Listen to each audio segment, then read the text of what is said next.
இன்னைக்கு நம்ம இதுக்கு முன்னாடி ரிலீஸ் ஆன மார்வல் மூவிஸ்ல இப்போ வரைக்குமே நம்ம நோட் பண்ணாத ஒரு சில ஹிடன் டீடைல்ஸை பத்தி தான் இன்னைக்கு நம்ம மொத்தமா டிஸ்கஸ் பண்ண போறோம். அப்படியே நம்ம சேனலுக்கு சப்ஸ்கிரைப் தட்டி விட்டுருங்க, வீடியோவை கிளிக் ஆஃப் பண்ணிடலாம். அந்த வகையில நம்ம ஃபர்ஸ்டா பார்க்க போறது அவெஞ்சர்ஸ் இன்ஃபினிட்டி வார்ல ஒரு சீக்வன்ஸ்ல இது மாதிரி தானோஸ் விசன் கிட்ட இருக்கிற இன்ஃபினிட்டி ஸ்டோனை எடுக்க வரும்போது அப்போ அங்க இருந்த ஏகப்பட்ட அவெஞ்சர்ஸ் எல்லாம் தானோஸை தடுத்து நிறுத்த முயற்சி பண்ணுவாங்க. பதிலுக்கு தானோஸ் அவர் கையில போட்டிருந்த இன்ஃபினிட்டி காலட்டை வச்சு அவரை தாக்க வந்த எல்லாரையும் ஈஸியா தடுத்து நிறுத்திட்டு போயிட்டு இருப்பாரு. அப்போ தானோஸ் முன்னாடி வந்த நம்ம கேப்டன் அமெரிக்கா தானோஸோட இன்ஃபினிட்டி காலட்டை அவரோட ரெண்டு கையால பிடிச்சி தடுத்து நிறுத்துவாரு. அப்போ தானோஸ் இவனால மட்டும் எப்படி இது முடியுது அப்படின்ற மாதிரி கேப்டன் அமெரிக்காவை பார்த்துட்டு அவரோட இன்னொரு கையால கேப்டன் அமெரிக்காவை குத்த அப்படியே நம்ம கேப்டன் அமெரிக்கா பறந்து போய் விழுந்துருவாரு. இந்த இடத்துல கேப்டன் அமெரிக்காவில மட்டும் எப்படி தானோஸை தடுத்து நிறுத்த முடிஞ்சதுன்னா இதுக்கு பின்னாடியுமே ஒரு முக்கியமான காரணம் இருக்கு. ஹல்கையை போட்டு பொழந்த தானோஸால கேப்டன் அமெரிக்காவை எதிர்த்து நிக்க முடியல அப்படின்ற ஒரு சந்தேகம் இந்த சீக்வன்ஸை பார்க்கறப்போ வந்திருக்கும். தானோஸ் தன்னோட பலத்தை பயன்படுத்தி இன்ஃபினிட்டி காலட் மூலமா தான் கேப்டன் அமெரிக்காவை தாக்க போயிருப்பாரு. பதிலுக்கு கேப்டன் அமெரிக்கா இன்ஃபினிட்டி காலட்டை தான் தடுத்து நிறுத்தினாரே தவிர தானோஸோட பலத்தை தடுத்து நிறுத்தல. இது எப்படி சாத்தியம்னா இந்த இடத்துல தானோஸோட பலத்துக்கும் கேப்டன் அமெரிக்காவோட பலத்துக்கும் நடுவுல இருந்தது இன்ஃபினிட்டி காலட். அந்த இன்ஃபினிட்டி காலட்டை யார் போட்டிருக்காங்களோ அதுக்கேற்ற மாதிரி தான் அது வேலை செய்யும். ஆனா அதே சமயத்துல அந்த இடத்துல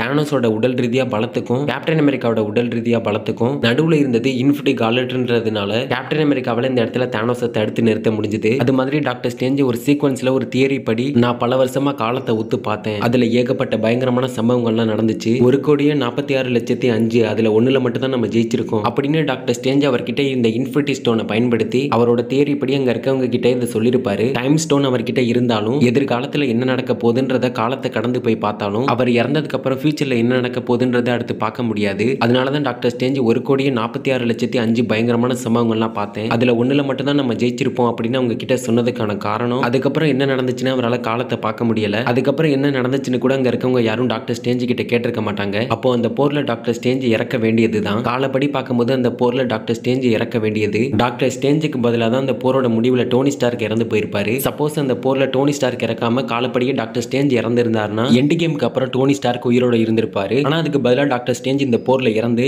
இந்த போரோட விளைவுகள்லாம் இன்னுமே மோசமா இருந்திருக்கும். இதை தடுக்கிறதுக்காக கூட டாக்டர் ஸ்ட்ரேஞ்ச் இந்த முடிவை எடுத்திருக்கலாம். அதை தொடர்ந்து இன்ஃபினிட்டி வார்ல லோக்கி தானோஸ் கையால இறந்து போற மாதிரி ஒரு சீக்வன்ஸை பார்த்திருப்போம். இதுக்கு பின்னாடியுமே ஒரு காரணம் இருக்கு. இதை இன்னும் குழப்புற மாதிரி ஏகப்பட்ட தியரிஸ் இருக்கு. லோக்கி அவரோட மேஜிக் பவர்ஸை எவ்வளவு தந்திரமா பயன்படுத்துவாரு, மத்தவங்களுக்கு கண்வித்த காட்டி ஜெயிக்கிறதுல லோக்கி எவ்வளவு தந்திரமான ஆள்னு நமக்கு ஆல்ரெடி தெரிஞ்ச விஷயம் தான். அப்படி இருக்கும்போது லோக்கி தானோஸ் கையால பட்டுன்னு செத்தது பல பேருக்கு சந்தேகமாகவும் பல கேள்விகளும் எழும்ப ஆரம்பிச்சது. அதாவது லோக்கி வேணும்னே தானோஸ் கையால இறந்துட்ட மாதிரி தான் தெரியுது. அப்போ தானோஸ் கிட்ட எல்லா இன்ஃபினிட்டி ஸ்டோன்ஸ் எல்லாம் இல்ல, அங்க அவர்கிட்ட இருந்த இன்ஃபினிட்டி ஸ்டோன்ஸை வச்சு அவரால் கொஞ்சம் சக்தியை தான் வெளிப்படுத்த முடியும். ஆனா அந்த கொஞ்சம் சக்தியை வச்சு தன்னை எதிர்த்து நிக்கிறவங்களை தானோஸால தடுத்து நிறுத்த முடியும். இதை யோசிக்காம செயல்படுற அளவுக்கு லோக்கி ஒன்னும் முட்டாள் இல்ல. அப்போ லோக்கி வேணும்னே தானோஸ் கையால தற்கொலை பண்ணிருக்காரு. இல்லனா இது லோக்கியோட ஒரு இல்யூஷனா கூட இருக்கலாம். லோக்கி எதுக்காக வேணும்னே தானோஸ் கையால இறந்தார்னா வல்ஹல்லாவை அடையறதுக்கு, ஒரு ஆஸ்கார்டியன் வல்ஹல்லாவை அடையறதுக்கு போர்ல சண்டை போட்டு இறந்திருக்கணும். லோக்கி தன்னோட லட்சியத்தை அடையறதுக்காக தன்னை கொல்ல முடியாதுன்றதுக்காக லோக்கி பிளான் பண்ணி தான் தானோஸ் கையால இறந்தாருன்றதை இது தெளிவுபடுத்துது. லோக்கி ஆஸ்கார்டியனை சேர்ந்தவர் இல்லதான், ஆனா லோக்கி ஓடினோட மகனா வல்ஹல்லாவை அடையறதுக்கு தகுதி இருக்கு. இதை பயன்படுத்தி தான் லோக்கி சரியான நேரத்துல தானோஸை கொல்ற மாதிரி போயிட்டு அவரோட பிளான் படியே தானோஸோட கையால இறந்திருப்பாரு. ஃபர்ஸ்ட் லோக்கி எதுக்காக வல்ஹல்லாக்கு போகணும்னா அங்கதான் ஓடின்னு இருக்காரு. அங்க ஓடினை சந்திச்சு தானோஸை எப்படி வீழ்த்த முடியும்ன்ற ஐடியாவை கேட்கறதுக்காக கூட